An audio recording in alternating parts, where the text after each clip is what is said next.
ચલો વિદ્યાર્થી મિત્રો, નૂતન જ્ઞાન સેતુના ડિજિટલ પ્લેટફોર્મ ઉપર આપ સૌનું સ્વાગત છે. હું છું મેહુલ બારૈયા.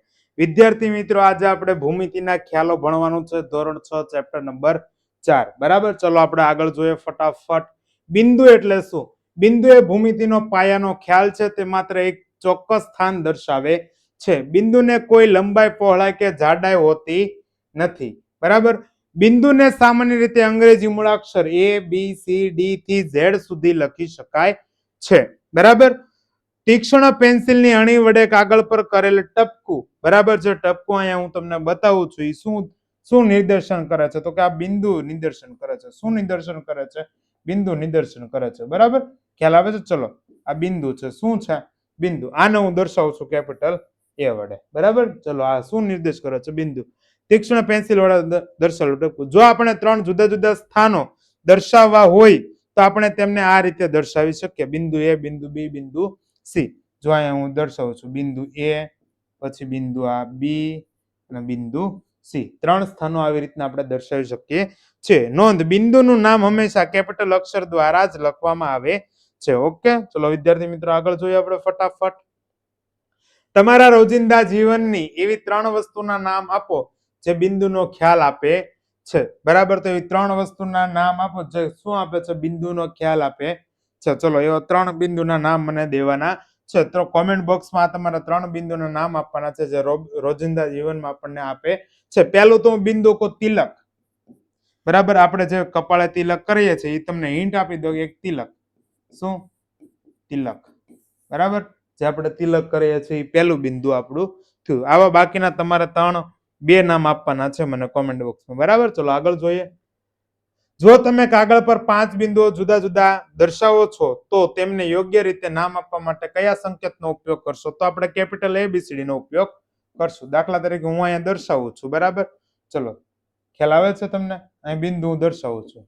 બિંદુ A, બિંદુ B, બિંદુ C, બિંદુ D, બિંદુ E. ચલો, આપવા માટે સંકેતોનો ઉપયોગ કરશો. અમે 5 આવી રીતના બિંદુ દર્શાવેલા છે. ચલો આગળ જોઈએ આપણે. રેખાખંડ કોને કહેવાય? રેખાખંડ એ 2 બિંદુ વચ્ચેનું સૌથી ટૂંકું અંતર છે. આ 2 બિંદુઓને રેખાખંડના અંત્ય બિંદુ કહેવાય છે. બરાબર, જ્યાં હું તમને બતાવું છું રેખાખંડ જુઓ. આ રેખાખંડ છે A અને કોણ છે? રેખાખંડ B. તો આ રેખાખંડ છે A અને B, એમાં અંત્ય બિંદુ કોણ છે? A અને B. બરાબર, જો A અને B અંત્ય બિંદુ હોય તો રેખાખંડ AB ને રેખાખંડ AB અથવા રેખાખંડ B વડે દર્શાવાય છે. માની લો કે તમારી પાસે A અને 2 બિંદુઓ છે. આપણે અહીં દર્શાવ્યા. તમે આ બિંદુઓને સીધી રીતે જોડીને એક રેખાખંડ બનાવો છો તો બનાવ્યો, તો એને વચાય રેખાખંડ AB. અંત્ય બિંદુ A અને B. લાક્ષણિકતા તો કે રેખાખંડની લંબાઈ કેવી હોય છે? ચોક્કસ હોય છે, ફિક્સ હોય છે, નિશ્ચિત હોય છે. બરાબર, ચલો, ખ્યાલ આવે છે? હાલો, આ રેખાખંડની પરિભાષા તમને કહી દીધી. રેખાખંડ એટલે શું? રેખાખંડ પ્રશ્ન: એક ટેબલની ધાર એક રેખાખંડનું ઉદાહરણ શા માટે છે? તો કે ધાર છે. બરાબર, આ મારું તમને જે રિમોટ દેખાય છે એ રેખા છે. શું છે? એક રેખા. રેખાખંડ છે ચોક્કસ. તો આ પેન્સિલ જુઓ. બરાબર, આ પેન છે, એક રેખાખંડનું ઉદાહરણ છે જે ચોક્કસ છે. બરાબર, આવી જ રીતના ટેબલનું તમારે સમજવાનું છે. પ્રશ્ન: જો રેખાખંડના અંત્ય બિંદુઓ P અને Q હોય તો તેને સંકેતમાં કઈ રીતે દર્શાવી શકાય? તેના 2 નામ લખો. તો અહીંયા જો રેખાખંડ PQ છે બતાવું છું. ચલો, આ રેખાખંડ P અને Q. તો સંકેતમાં આને શું લખાય?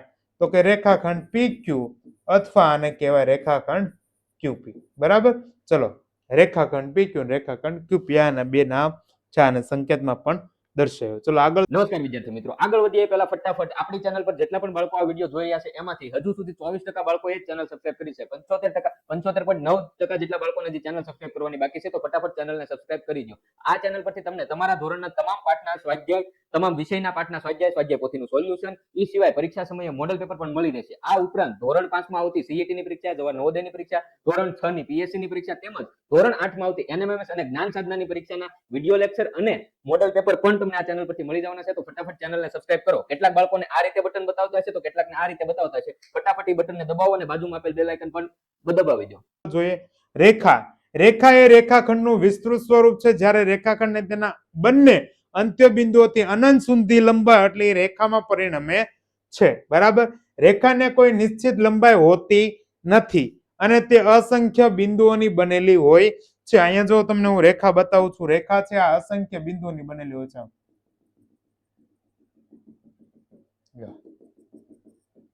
અસંખ્ય બિંદુઓનો જોડ મળીને આવ્યું છે, બને આને રેખા કહેવાય, જેમાં બંને બાજુ તીરની નિશાની હોય છે. અહીંયા બિંદુ એ અને બી, આ અંત્ય બિંદુ નથી, આ રેખા છે.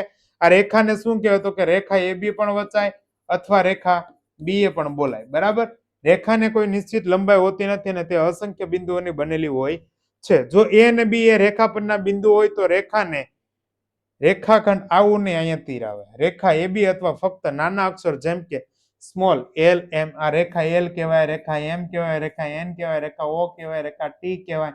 બરાબર, સ્મોલ એબીસીડી વડે દર્શાવવામાં આવે છે. કોઈ પણ બે બિંદુઓ પી અને ક્યુ લો, આ બંને બિંદુઓમાંથી પસાર થતી રેખા દોરવાનો પ્રયાસ કરો તો આ લો, આ પી અને ક્યુ એમાંથી દોરેલી રેખા લ્યો, આ તમને દેખાય છે. પી અને ક્યુ માંથી માત્ર એક જ રેખા પસાર થઈ શકે, એ આપણે બતાવી દીધી. બરાબર, રેખાને રેખાખંડ પીક્યુ તરીકે ઓળખવામાં આવે છે. રેખાખંડ પીક્યુ તરીકે ની આવી રીતના ઓળખવામાં આવે છે. બરાબર, ચલો આપણે આગળ જોઈએ ફટાફટ વિદ્યાર્થી મિત્રો. રેખાખંડ અને રેખા વચ્ચેનો મુખ્ય તફાવત શું છે? તો હવે જો રેખા છે, રેખા આ રેખાખંડ છે ના રેખા છે, રેખાને અનંત સુધી લંબાવી શકાય. આની લંબાઈ આપણે ગણી ન શકીએ રેખાની, અને રેખાખંડની જે લંબાઈ છે, લંબાઈ એ કેવી હોય? નિશ્ચિત હોય. કેવી હોય? નિશ્ચિત હોય. જ્યારે આની લંબાઈ છે અનિશ્ચિત હોય. લંબાઈ કેવી હોય છે? અનિશ્ચિત હોય છે. આ એનો મુખ્ય તફાવત છે. બરાબર, રેખાને અનંત સુધી લંબાવવામાં આવે છે તે સમજાવો, કારણ કે અનંત સુધી વિસ્તરેલી હોય છે. ચલો આગળ જોઈએ ફટાફટ. જો કોઈ રેખા પર બિંદુ એક્સ વાય અને ઝેડ આવેલા હોય તો તે રેખાને દર્શાવવા માટેના શક્ય 3 સંકેતો લખો. તો અહીંયા જો હું બિંદુ રેખાને દર્શાવવા માટેના કોઈ પણ 3 સંકેત લખું છું. હું લખું છું એક્સ, વાય અને ઝેડ. ચલો, આ 3 બિંદુ આવેલા છે તો આને આવી રીતના લખી શકાય, રેખા એક્સ વાય, બીજી કઈ લખાય રેખા વાય ઝેડ, અને ત્રીજી કઈ લખાય રેખા એક્સ ઝેડ. પછી ઝેડ એક્સ કહેવાય, ઝેડ વાય કહેવાય ને વાય એક્સ કહેવાય. બરાબર, આવી રીતના 3 અલગ અલગ સંકેતથી આપણે એને દર્શાવી શકીએ છીએ. બરાબર, ચલો આગળ જોઈએ. છેદતી રેખાઓ, જો જ્યારે બે રેખાઓ એકબીજાને કોઈ એક સામાન્ય બિંદુ મળે ત્યારે તે રેખાઓને છેદતી રેખાઓ કહેવામાં આવે છે. જે બિંદુએ આ રેખાઓ મળે છે તેને છેદન બિંદુ કહે છે. બે રેખાઓ વધુમાં વધુ એક જ છેદ બિંદુમાં છેદી શકે છે. તો અહીંયા હું જો તમને બે રેખાઓ બતાવું છું. કેટલી રેખાઓ બતાવું છું? બે રેખા. બરાબર, ચલો આ પહેલી રેખા છે, જેને નામ આપું છું L1, ને આ બીજી રેખા છે, જેને નામ આપું છું L2. આ બે રેખા છે, બે રેખા છેદે છે. બરાબર, તો અહીંયા જે છેદે છે એ બિંદુમાં હું નામ આપું છું તો કે બિંદુ P છે. શું છે? P. બરાબર, ચલો અહીંયા તમને દેખાય છે બે રેખાઓ વધુમાં વધુ કેટલા? એક જ બિંદુ છેદી શકે, એટલે બિંદુ કયું મને મળ્યું છે? P. ધારો કે રેખા L અને રેખા L2 છે, અહીંયા બે તમને બતાવી છે, L1 ને L2. જો L1 અને L2 એક જ બિંદુ P માં મળે તો L1 અને L2 છેદતી રેખાઓ છે. છેદન બિંદુ શું આવશે? P.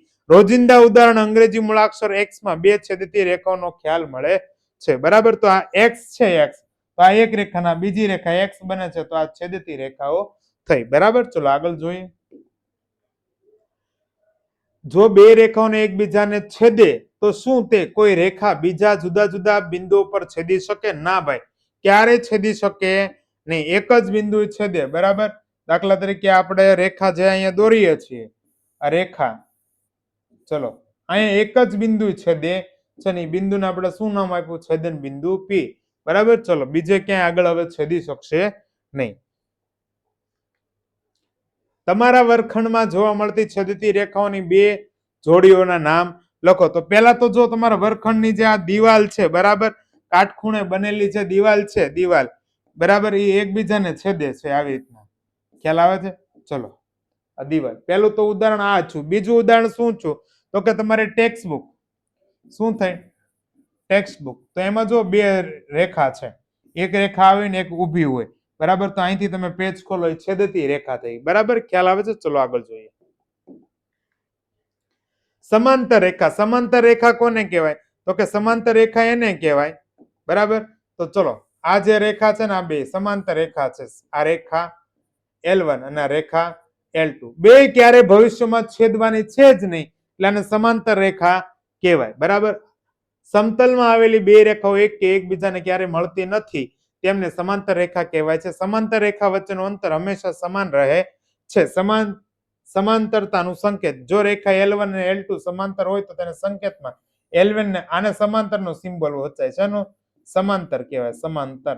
L1 સમાંતર L2 વડે દર્શાવાય છે. માની લો કે તમારી નોટબુકની સામસામેની ધાર, બરાબર, આ નોટબુક છે, એની આ ને આ બે ધાર છે સમાંતર છે. એવી જ રીતના રેલવેના પાટા હોય, બરાબર, આ રેલવેના શું છે, પાટા છે, એકબીજાને કેવા છે, સમાંતર છે. બરાબર, ખ્યાલ આવે છે? જો નિરીક્ષણ, તમે ધારોને ગમે તેટલી લંબાવશો તો પણ ક્યારે એકબીજાને મળશે નહીં. બરાબર, નોટબુકની સામસામેની ધારો રેખાઓનો ખ્યાલ આપે છે. બરાબર, નોટબુકની જે સામસામેની ધાર છે એ રેખાઓનો શું આપે છે, ખ્યાલ આપે છે. રેલવેના પાટા સમાંતર રેખાઓનું શ્રેષ્ઠ ઉદાહરણ છે. શા માટે? ક્યારે છેદવાના નથી. ઓકે, ચલો આગળ જોઈએ. એક રેખાખંડ AB અને બીજો રેખાખંડ CD સમાંતર છે. જો આ રેખાખંડોને રેખા તરીકે અનંત સુધી લંબાવવામાં આવે તો શું તે ક્યારે છેદશે? ક્યારે છેદશે નહીં. રેખા તરીકે તમે લંબાવો, બરાબર, આવી રીતના અનંત અંતર સુધી, તો પણ ક્યારેય છેદવાના નથી. આ AB અને આ CD, બરાબર, આ બે રેખાખંડ છે L1 અને L2, એ એકબીજાને કેવા છે, તો કે સમાંતર છે. સમાંતર હોય ક્યારે છેદે નહીં. બરાબર, ચલો આગળ જોઈએ વિદ્યાર્થી મિત્રો.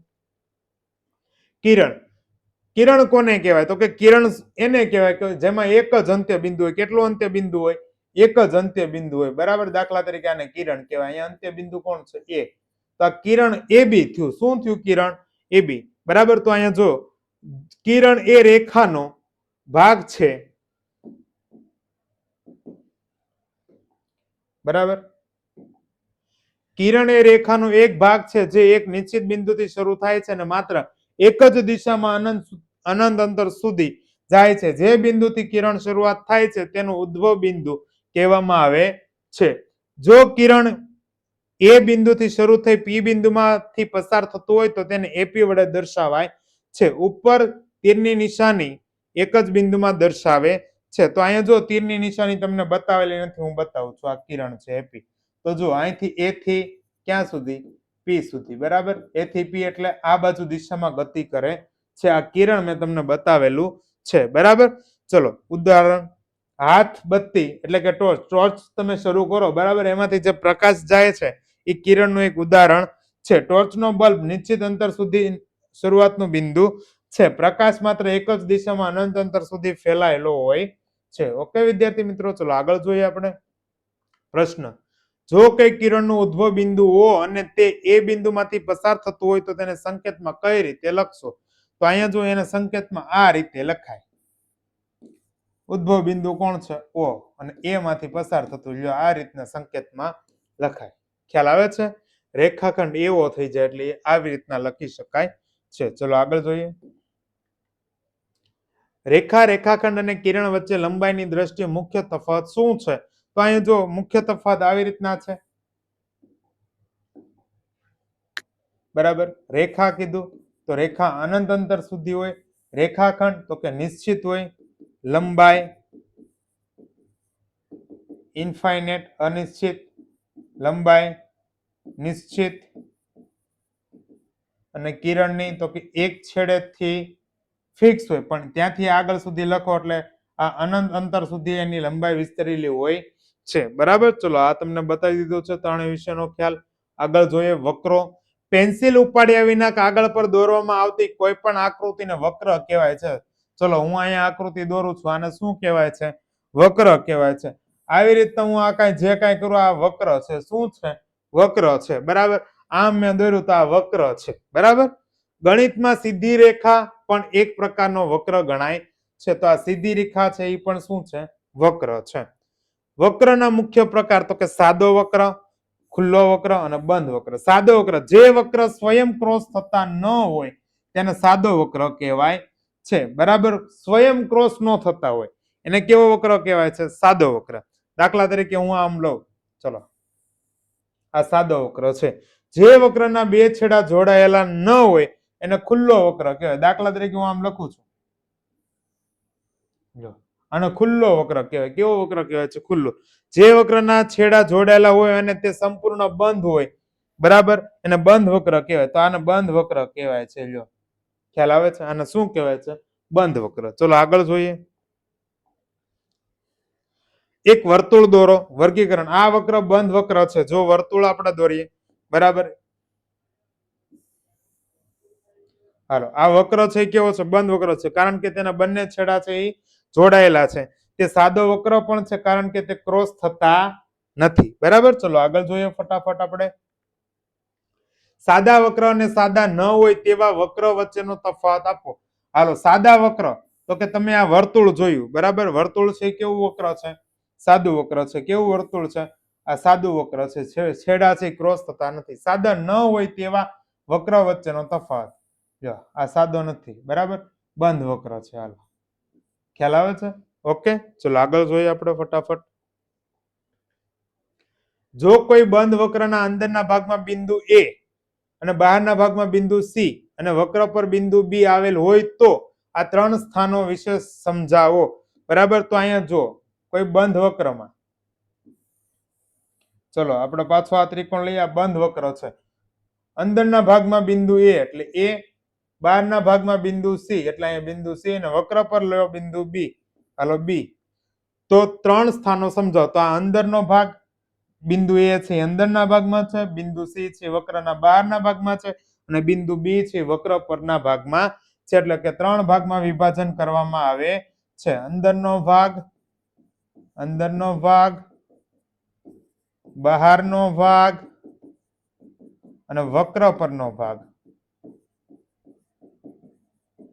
ઓકે વિદ્યાર્થી મિત્રો, ચલો ખ્યાલ આવે છે? આગળ આપણે જોઈએ. બહુકોણ. બહુકોણ એ રેખાખંડથી બનેલો એક સાદો બંધ વક્ર છે જે ભૂમિતિની મૂળભૂત બંધ આકૃતિઓ છે. બહુકોણના ઘટકો પહેલા છે બાજુઓ, શિરોબિંદુ અને વિકર્ણ. બહુકોણની રચના કરતા રેખાખંડો, બાજુઓની જોડ જે બિંદુએ મળે છે એને શિરોબિંદુ કહેવાય. પાસ પાસે ન હોય તેવા શિરોબિંદુને જોડતો રેખાખંડ એ વિકર્ણ કહેવાય છે. ત્રણ બાજુ વાળો બહુકોણ ત્રિકોણ લો, તેના ત્રણ શિરોબિંદુ એ બી સી છે. બરાબર, તો ચલો અહીંયા હું ત્રિકોણ લઉં છું. આ બંધ વક્ર થઈ ગયો, બરાબર, બહુકોણ. તેના ત્રણ શિરોબિંદુ આ એ, આ બી, ના શું લઉં છું? સી. તો એની બાજુ થઈ એ બી, બીસી અને સી એ. પાસ પાસેની બાજુ કોણ થાય? તો કે એ બી, એની પાસેની બાજુ એસી, બીસી, બીસી ની પાસેની બાજુ એસી. બરાબર, ચલો આ પાસ પાસેની બાજુ.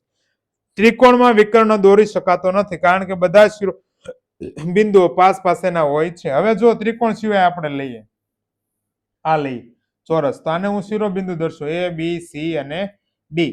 આ તો એની બાજુ એ બી, બીસી, સીડી અને ડી એ મળે. હવે પાસ પાસેની બાજુ કોણ? તો કે એ બી, એ બી ની પાસેની બાજુ ડીએ, ડીએ ની પાસેની બાજુ સીડી, સીડી ની પાસેની બાજુ બીસી, બીસી ની પાસેની બાજુ શું થાય? એ બી થાય. બરાબર, પાસ પાસેની બાજુ.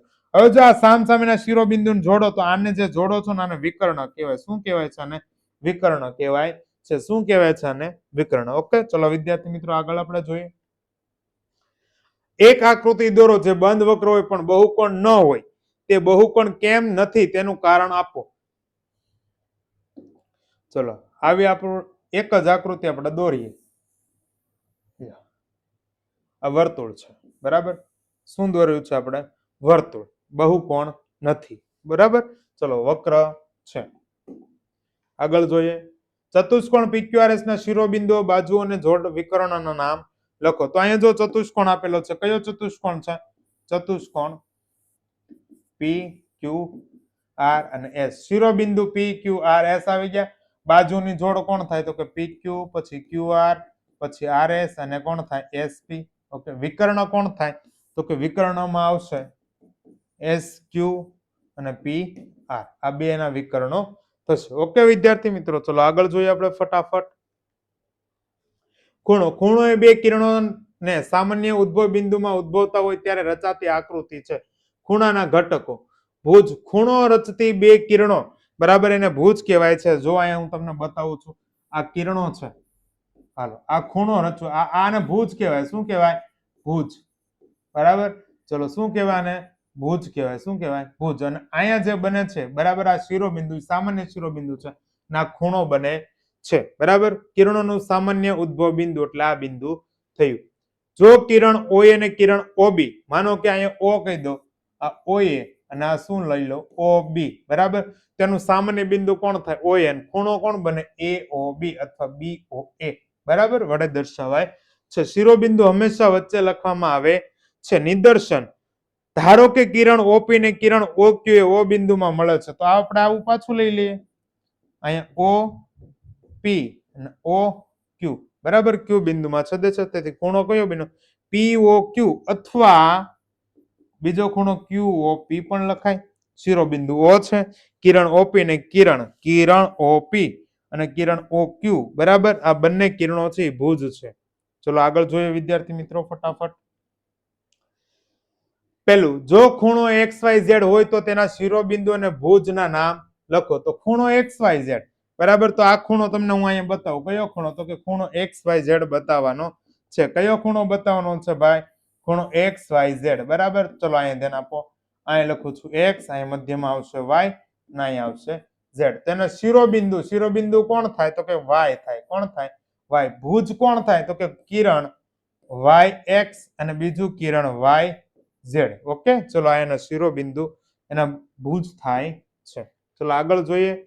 ખૂણાની જેમ ખૂણાનો વિસ્તાર પણ 3 ભાગમાં વહેંચાયેલો હોય છે. આ 3 ભાગના નામ જણાવો. તો અહીંયા જો હું 3 ભાગના નામ જણાવું છું બરાબર. અહીંયા હું એક તમને ખૂણો બતાવું. ચલો, આ ખૂણો છે A, O અને B. અહીંયા એક બિંદુ લઉં છું P, અહીંયા એક બિંદુ લઉં છું Q અને અહીંયા એક બિંદુ લઉં છું R. તો બિંદુ P બરાબર, બિંદુ P એ ખૂણા AOB ના અંદરના ભાગમાં છે. અંદરના ભાગમાં છે. ઓકે, ચલો એવી જ રીતના બીજું શું? તો કે બિંદુ અહીંયા P હતું બરાબર, બિંદુ P. હવે બિંદુ Q એ ખૂણા AOB ના બહારના ભાગમાં છે. ચાલો ત્રીજું બિંદુ કયું છે? તો કે R. R છે એ ક્યાં આવેલું છે? તો કે ખૂણા ઉપર આવેલું છે બરાબર. તો બિંદુ R એ ખૂણા AOB પર આવેલું છે. ચલો આમ 3 ભાગમાં વિભાજિત કરવામાં આવે છે. આ જે બિંદુઓ આપેલા છે એને. ઓકે વિદ્યાર્થી મિત્રો, ચલો આગળ જોઈએ આપણે ફટાફટ. અહીંયા આપણું આ ચેપ્ટર પૂરું થાય છે બરાબર. ગણિત શીખવાનો એકમાત્ર રસ્તો ગણિત કરવું એ છે બરાબર. પોલ હાલ્મોસ આવું કહે છે. દરેક વિદ્યાર્થી મિત્રોને બેસ્ટ ઓફ લક. આપણે ફરીવાર પાછા આવા જ ચેપ્ટરમાં ગણિતના મળતા રહેશું. ઓકે વિદ્યાર્થી મિત્રો, જે વિદ્યાર્થી મિત્રો નવા છે એ ચેનલને સબસ્ક્રાઇબ કરી નાખો. આ વિડીયોને લાઈક આપી દો અને કોમેન્ટ બોક્સમાં પાક્કું મિત્રો તમારું નામ જણાવજો. Okay, thank you. ચલો આભાર.